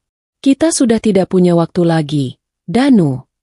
Desis Bu Laksmi, suaranya tajam. Cicilan mobil itu jatuh tempo besok. Dari mana kita dapat uang? Semua aset kita di bank diblokir. Ini pasti pekerjaan wanita gila itu, atau si Sekar. Pak Danu membuka matanya perlahan. Wajahnya lelah dan pucat. Ia baru saja mendapat telepon dari rekan bank lamanya. Kabar buruk itu seperti palu godam. Sekar sudah kembali, kata Pak Danu. Suaranya serak dan berat, tanpa energi untuk berbohong lagi. Dia datang 2 hari lalu. Dia menemui direktur utama bank. Dan ya, dia sudah mengaktifkan dana perwalian itu. Anak itu, Kinanti, sudah memenuhi semua syarat wasiat. Bu Laksmi terdiam seketika. Ekspresinya berubah dari marah menjadi horor murni. Semua rencananya, semua pengorbanannya selama 5 tahun, memperlakukan aku seperti sampah, mengusirku, memalsukan dokumen, semuanya sia-sia. Mereka hanya mendapatkan sisa-sisa dan kini, kejatuhan total. Tapi bagaimana mungkin? Pekik Bu Laksmi, suaranya gemetar. Wanita itu, dia pasti sudah hancur di jalanan. Kita sudah pastikan dia diusir. Dan kita bilang dia gila. Sekar pasti tidak bisa menemukannya. Justru itu masalahnya, balas Pak Danu, melempar remote ke atas meja kopi. Kalau Kinanti tidak ditemukan, Sekar sebagai wali amanat bisa mengambil alih semuanya. Kalau Sekar menemukannya, dan kurasa dia sudah menemukan Kinanti, kita tamat. Di sudut ruangan, Prasetyo, yang selama ini menjadi bayangan, tiba-tiba tertawa. Tawa kering, putus asa, yang membuat Bu Laksmi dan Pak Danu terlonjak. 5 tahun di bawah kendali orang tuanya, Prasetyo telah menjadi pria yang hancur, matanya selalu merah karena kurang tidur dan didera rasa bersalah. Ia bekerja di perusahaan ayahnya tanpa gaji, hanya diberi uang saku, sebuah boneka yang terikat tali. Sia-sia, ulang Prasetyo, berdiri mendadak dan menendang kursi di dekatnya hingga jatuh. Semua ini sia-sia. Untuk apa aku meninggalkan istriku? Untuk apa aku meninggalkan Kirana yang baru lahir? Aku hidup seperti mayat hidup di rumah ini, mengikuti semua sandiwara kalian. Bu Laksmi mendekatinya, mencoba meraih lengannya. Jaga mulutmu, Prasetyo. Itu semua demi kebaikanmu. Kita sudah bilang, setelah uangnya cair, kamu bisa menjemput mereka. Bohong, teriak Prasetyo, membanting vas keramik kecil hingga pecah berkeping-keping. Itu adalah kali pertama ia meledak dalam 3 tahun terakhir. Kebaikan apa? Hidup dalam ketakutan setiap malam? Aku melihatnya. Aku melihat Kinanti dan Kirana di pinggir jalan malam itu. Wajah Prasetyo basah oleh air mata dan penyesalan. Ia menceritakan kembali adegan yang kulihat di bab 1, tetapi dari sudut pandangnya. Bagaimana ia dipaksa diam oleh orang tuanya, bagaimana ia ditahan di dalam mobil, dilarang keluar, dan bagaimana wajah Kinanti dan Kirana yang hancur terus menghantuinya. Aku melihatnya, Bu. Isak Prasetyo jatuh berlutut di lantai. Aku melihat Kinanti menggendong anakku sendiri. Kehujanan. Dan kalian bilang itu bagian dari sandiwara. Kalian bilang dia akan baik-baik saja. Aku seharusnya lari bersamanya malam itu. Aku ayah yang jahat. Pak Danu dan Bu Laksmi terdiam. Panik melihat kondisi putra mereka. Kata-kata Prasetyo adalah cerminan kegagalan mereka yang paling nyata. Mereka berhasil membuat Prasetyo menjadi pengkhianat. Tetapi mereka gagal membuatnya bahagia. Tiba-tiba, suara bel pintu yang keras memecah keheningan di rumah itu. Ding dong! Bel itu berbunyi 2 kali, tegas dan tidak sabar. Ketiga orang di ruangan itu membeku. Mereka saling pandang dengan ngeri. Tamu tidak pernah datang tanpa pemberitahuan di lingkungan elit itu. Mereka tahu. Mereka tahu ini bukan sekadar kurir paket biasa. Pak Danu, dengan sisa-sisa keberaniannya, berjalan menuju pintu. Bu Laksmi mengikutinya. Wajahnya seputih kapur. Di ambang pintu berdiri seorang kurir berseragam yang rapi, memegang amplop coklat besar dengan logo firma hukum yang sangat terkenal dan mahal. Tim pengacara Sekar. Dengan Bapak Danu? Tanya kurir itu datar. Iya, saya. Jawab Pak Danu. Tangannya gemetar saat menerima amplop itu dan menandatangani tanda terima. Kurir itu pergi tanpa banyak bicara. Meninggalkan amplop coklat itu di tangan Pak Danu, yang terasa seperti memegang bom waktu. Bu Laksmi merampas amplop itu dengan kasar, merobeknya, dan mengeluarkan selembar kertas tebal yang berisi kop surat resmi. Matanya membelalak membaca baris pertama. Somasi peringatan pertama. Peringatan apa? Pekik Bu Laksmi histeris. Pak Danu merebut kertas itu kembali dan mulai membacanya dengan suara tercekat. Suaranya bergetar karena rasa takut yang mendalam. Isinya jelas, lugas, dan menghancurkan. Sehubungan dengan penempatan ilegal atas properti yang beralamat di Jalan Merpati Putih nomor 1, alamat fiktif rumah Joglo, yang hak warisnya telah jatuh secara penuh kepada ahli waris tunggal, Saudari Kinanti. Bu Laksmi menjerit kecil. Kinanti. Mereka menemukannya. Dan ini rumahnya. Pak Danu melanjutkan membaca. Suaranya seperti bisikan orang sekarat. Mereka meminta kita mengosongkan rumah ini dalam waktu 2 kali 24 jam. Jika tidak, mereka akan menempuh jalur hukum dengan tuduhan penyerobotan lahan, pemalsuan, dan percobaan penipuan. Kertas itu terlepas dari tangan Pak Danu. Mereka hancur. Bukan hanya uang, tetapi rumah yang menjadi simbol kekayaan palsu mereka juga akan hilang. Namun, di tengah kehancuran itu, Bu Laksmi masih sempat menunjukkan kebodohan kecilnya yang menggelikan. Bu Laksmi melihat ke sekeliling ruang tengah. Matanya liar, bukan mencari rencana kabur, tetapi mencari barang. Kita harus cepat. Aku harus mengemasi guci keramik yang kubeli di pameran. Dan sofa kulit ini. Harganya mahal. Itu tidak boleh disita. Aku, yang tahu dari laporan Sekar bahwa guci dan sofa itu dibeli dengan uang curian dari rekeningku, hampir bisa tertawa pahit membayangkan betapa piciknya pikirannya. Kekayaan triliunan di ujung tanduk. Tetapi ia sibuk mengkhawatirkan guci keramik. Pak Danu menatap istrinya dengan tatapan kosong. Kabur kemana? Sukma? Semua rekening kita sudah diblokir. Kita tidak punya apa-apa lagi. Prasetyo yang masih di lantai bangkit perlahan. Ia menatap orang tuanya yang panik, lalu menatap amplop somasi di lantai. Wajahnya kini tidak lagi dipenuhi ketakutan, tetapi oleh sebuah keputusan yang dingin dan baru. Tamat, katanya pelan. Suaranya tenang namun mengandung kepastian yang menakutkan. Permainan kita sudah tamat. Malam itu dihabiskan dalam teror dan keputusasaan. Bu Laksmi menangis histeris sambil mengemasi barang-barang palsunya. Sementara Pak Danu mondar-mandir mencoba menelepon koneksi yang tidak mau mengangkat. Dan Prasetyo, ia mengunci diri di kamarnya, menatap dinding, menunggu fajar tiba, dengan rencana penebusannya yang baru saja terbentuk. Hari itu, aku kembali menginjakan kaki di Solo, bukan sebagai menantu yang diusir, tetapi sebagai pemilik sah yang menuntut keadilan, dan perasaan itu terasa jauh lebih dingin daripada kemarahan.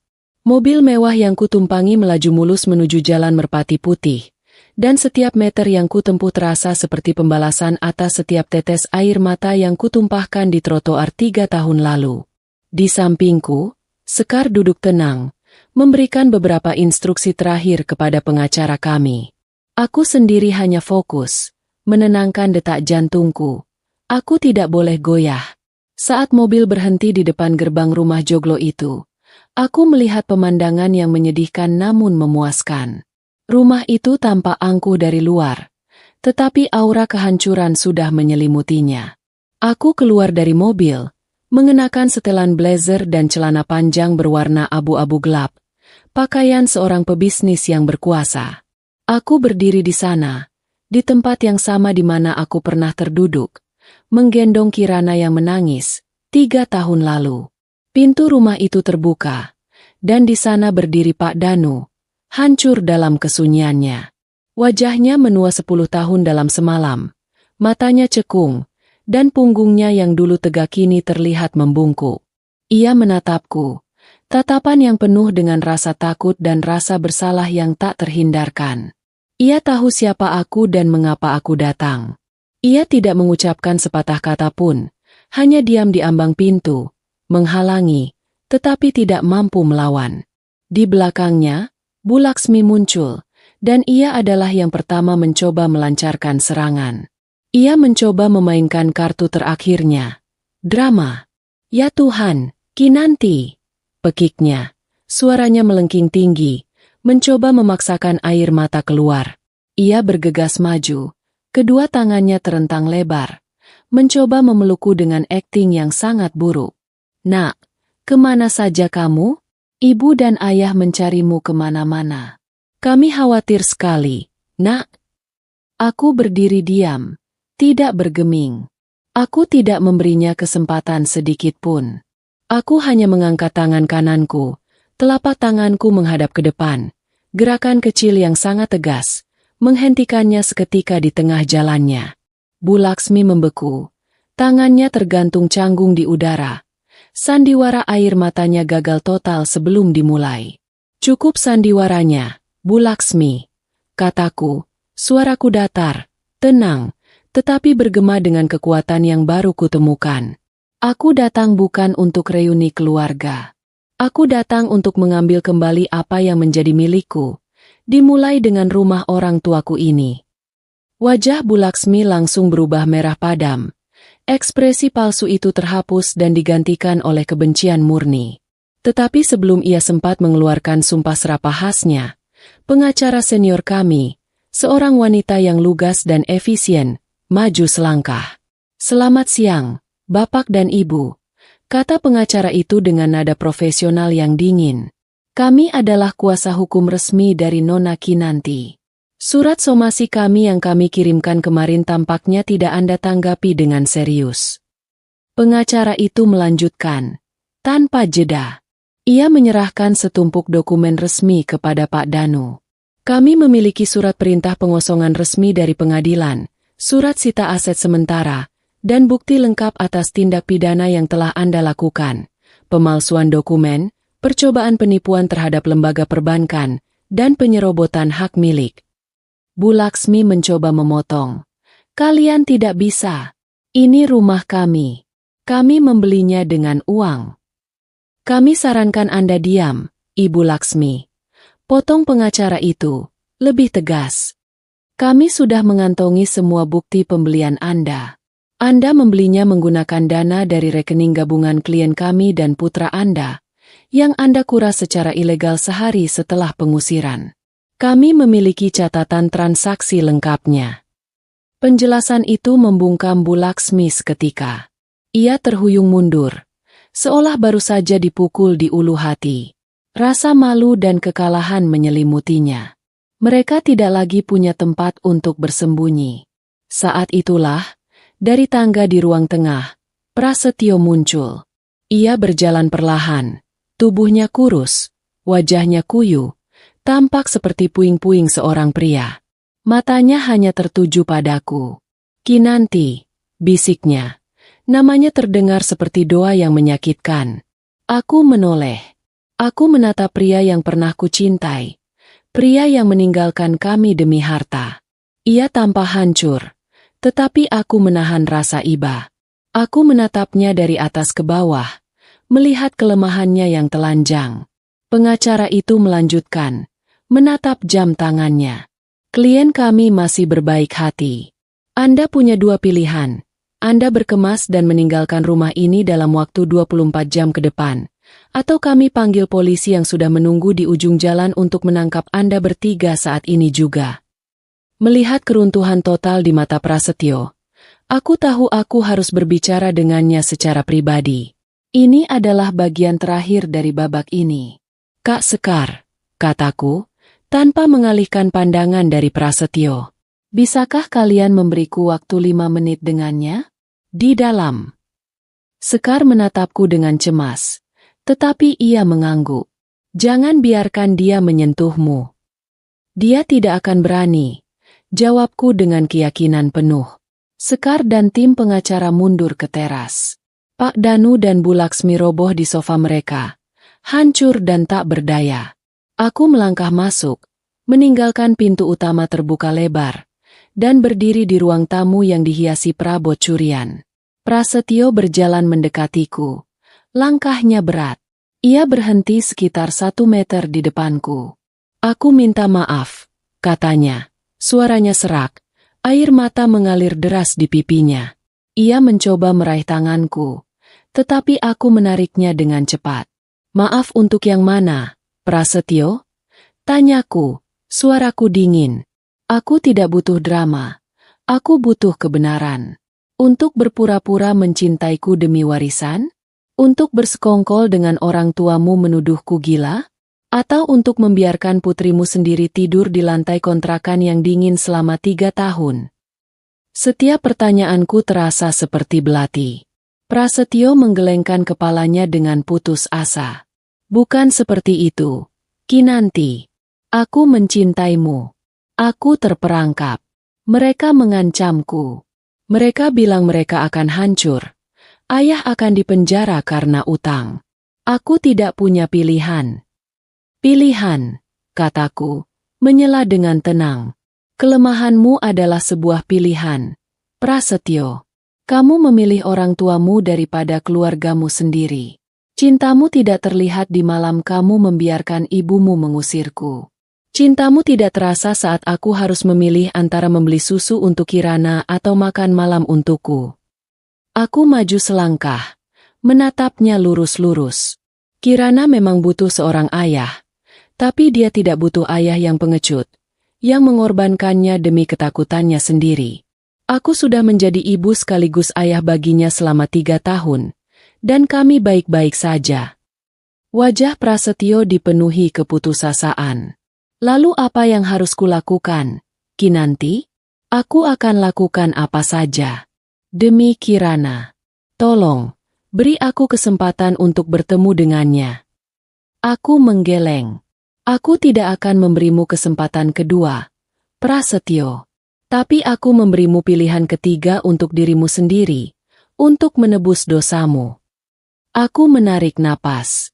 Kamu bisa tetap bersama orang tuamu, tenggelam bersama mereka dalam kebohongan. Atau, kamu bisa mengakui semuanya secara hukum. Bersaksi melawan mereka atas semua kejahatan pemalsuan dan penipuan yang mereka lakukan. Apa gunanya?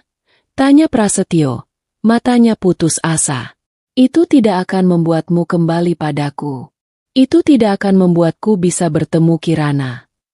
Aku tersenyum tipis, senyum yang tanpa kehangatan. Itu benar. Itu tidak akan mengubah masa depan kita. Tapi itu akan menjadi satu-satunya bukti bahwa pernah ada sedikit saja kebaikan di dalam dirimu. Satu-satunya penebusanmu. Pikirkan itu. Aku berbalik, berjalan menuju pintu tanpa menoleh ke belakang. Aku mendengar Prasetyo menyebut namaku sekali lagi, suara yang penuh penyesalan, tetapi aku tidak berhenti. Babak itu sudah selesai.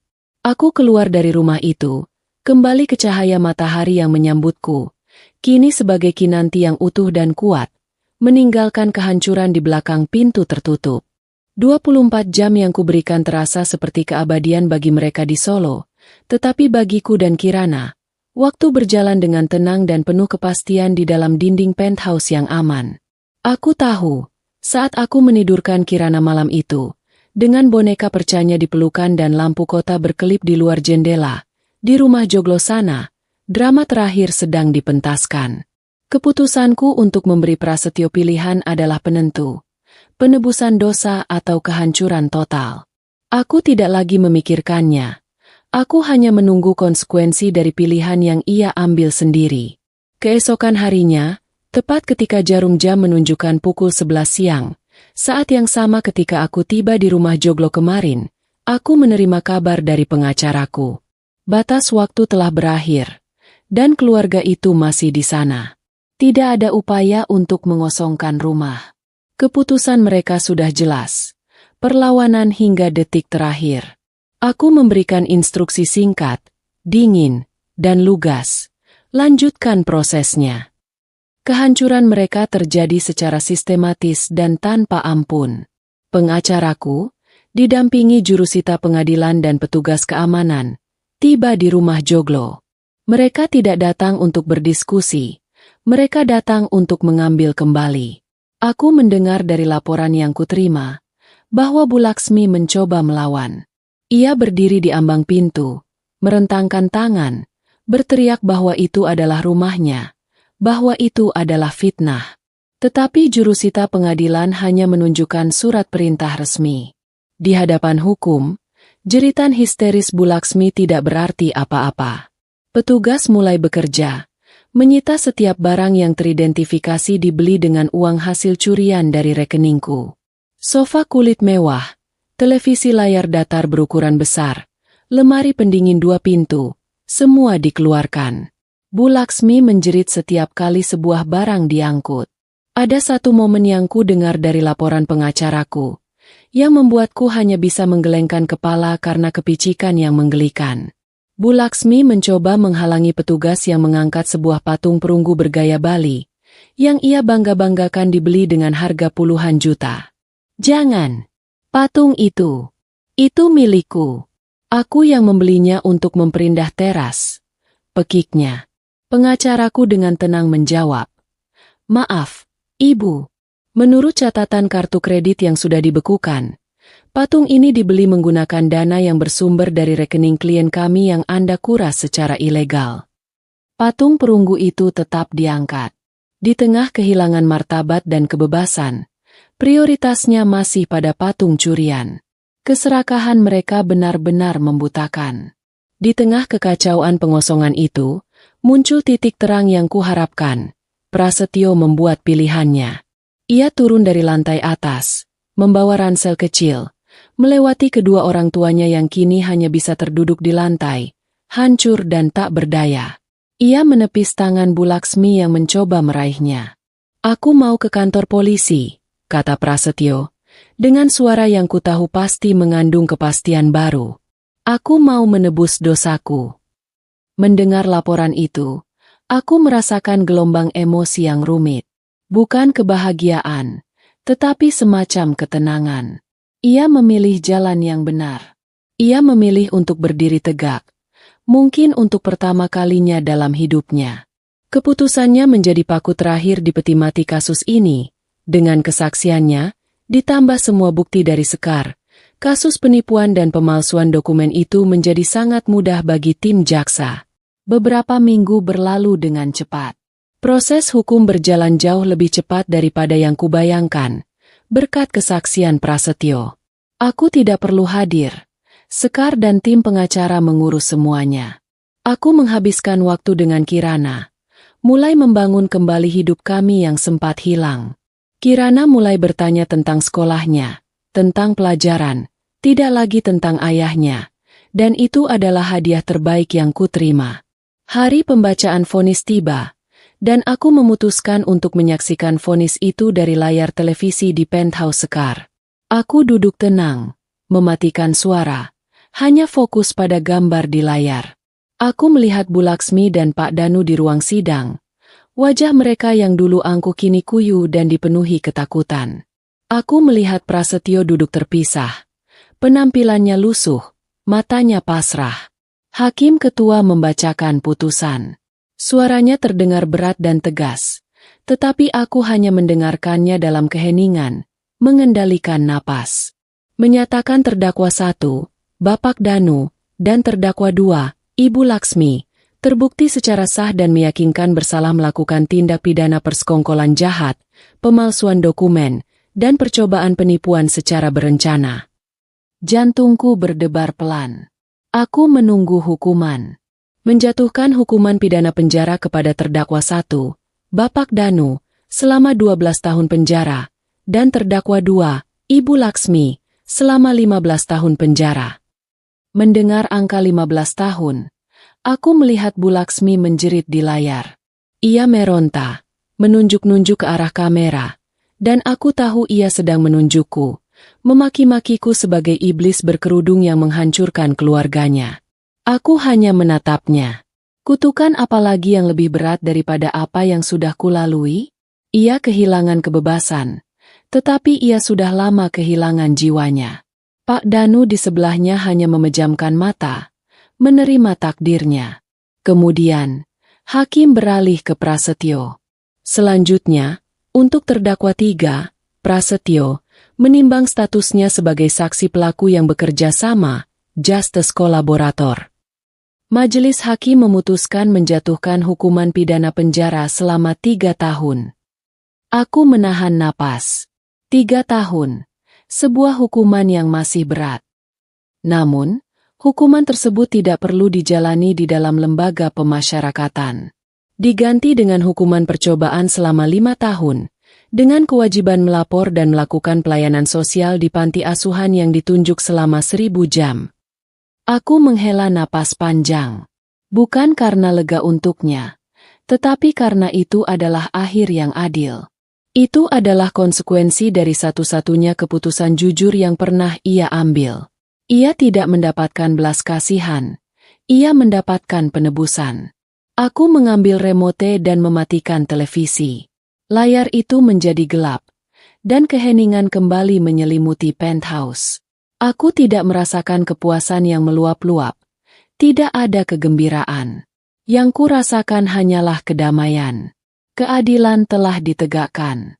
Babak itu telah berakhir. Aku berjalan ke balkon, menatap langit.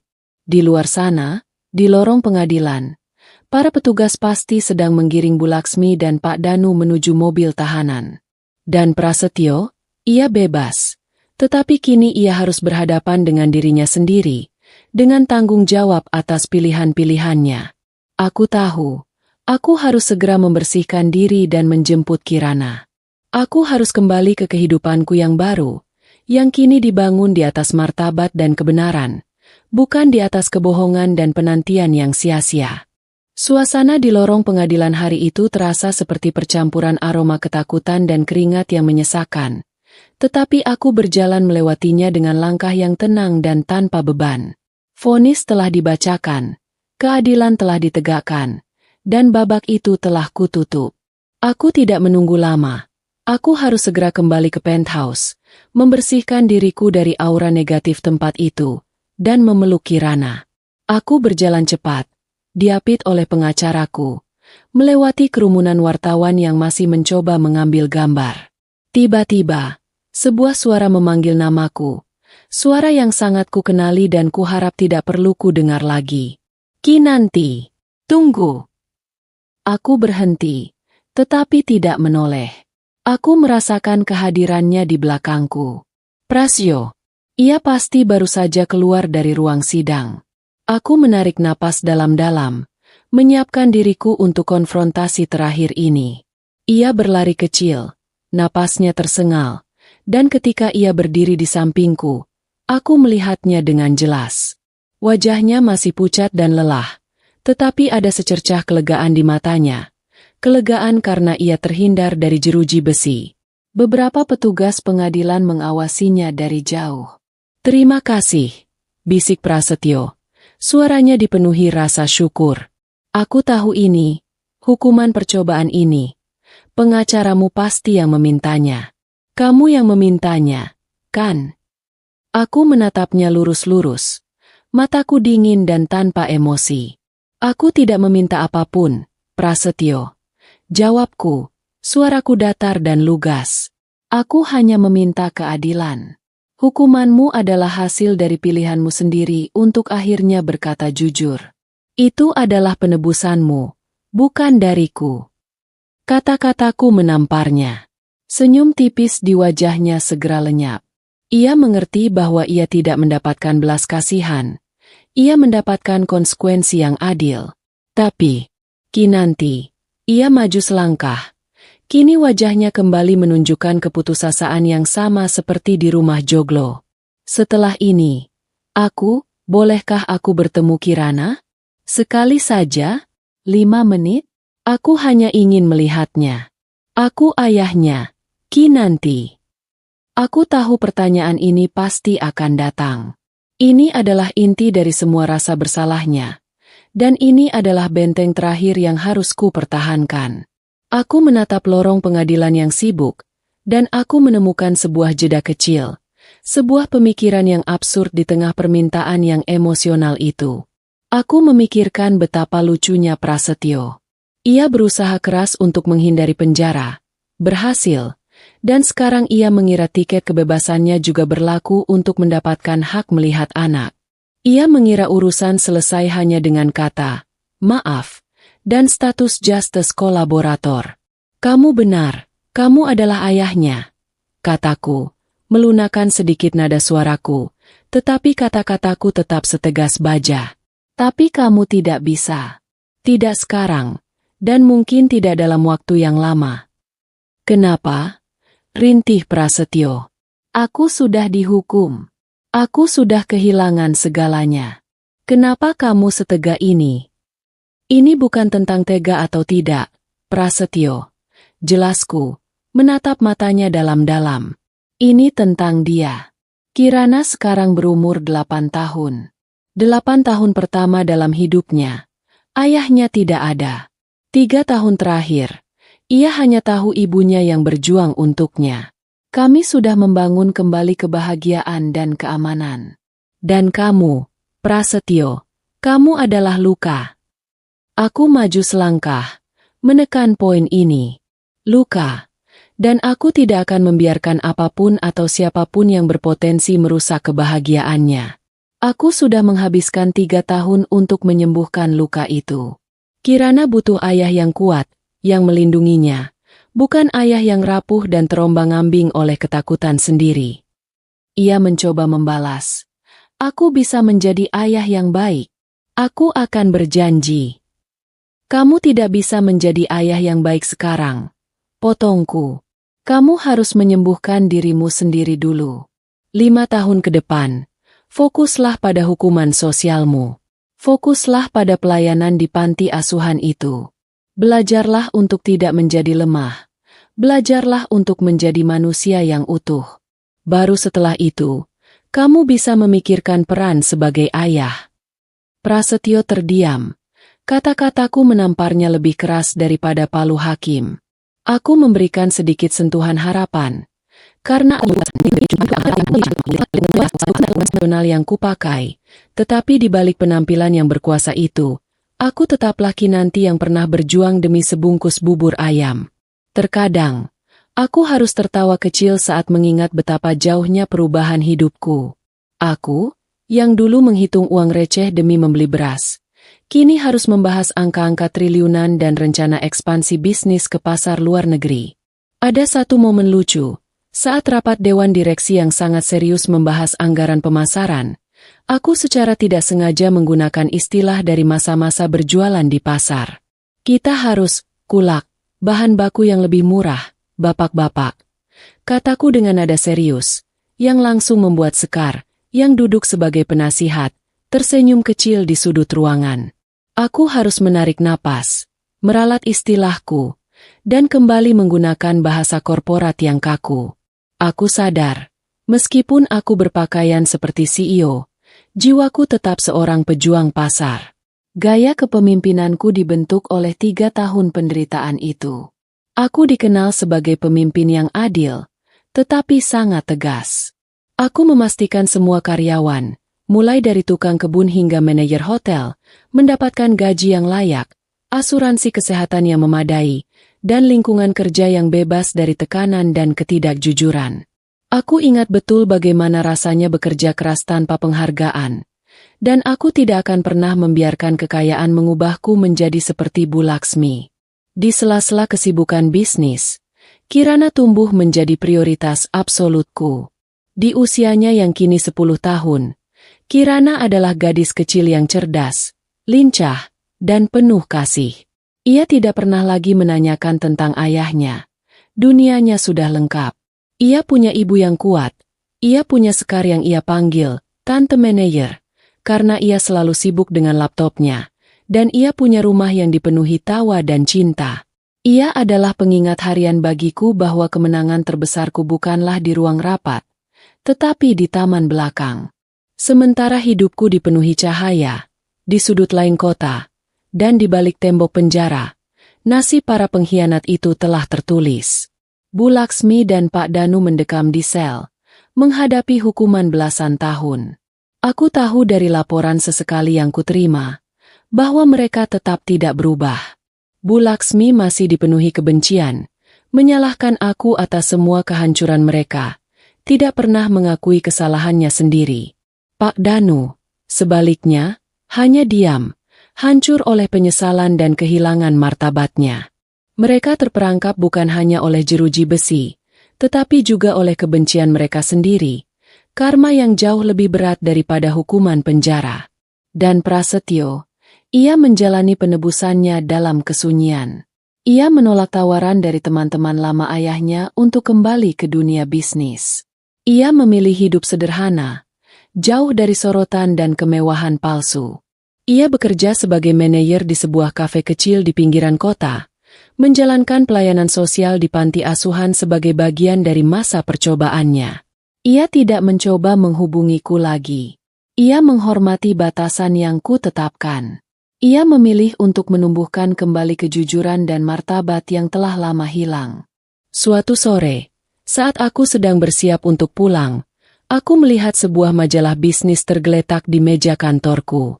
Di halaman sampul, ada fotoku, dengan judul besar, Ratu Batik dari Jogja yang bangkit dari nol. Aku tersenyum tipis. Kemudian, aku memikirkan Prasetyo, yang pasti pernah melihat majalah ini di kafe tempat ia bekerja. Aku harap, melihatku berdiri tegak sebagai pemenang memberinya motivasi, bukan lagi rasa sakit. Aku pulang ke rumah Joglo tepat waktu, saat matahari mulai terbenam, mewarnai langit dengan warna emas dan ungu yang indah. Aku melepaskan blazerku, berjalan ke taman belakang. Tawa Kirana menyambutku. Ia sedang bermain ayunan yang baru kupasang. Rambutnya berayun bebas. Lebih tinggi, Ibu. Lebih tinggi. Serunya. Tawanya renyah dan bahagia. Aku mendorong ayunan itu sambil tersenyum. Menatapnya. Sumber kekuatan dan kebahagiaan sejatiku. Aku merenungkan perjalananku. Dari trotoar yang dingin, ke kontrakan sempit, hingga kini berdiri di taman rumahku sendiri sebagai seorang pemimpin. Aku menemukan kekuatan bukan pada harta atau pada seorang pria, tetapi pada ketahanan diriku sendiri dan pada cinta yang tak pernah bertepuk sebelah tangan dari Kirana. Hidupku tidak sempurna. Aku adalah seorang ibu tunggal dengan masa lalu yang penuh luka. Tetapi kini aku utuh. Aku kuat. Aku telah mengambil kembali bukan hanya warisan, tetapi juga hidup dan martabatku. Fajar yang baru telah tiba untukku dan Kirana. Dan kali ini, langit kami cerah, tanpa awan pengkhianatan yang menggantung.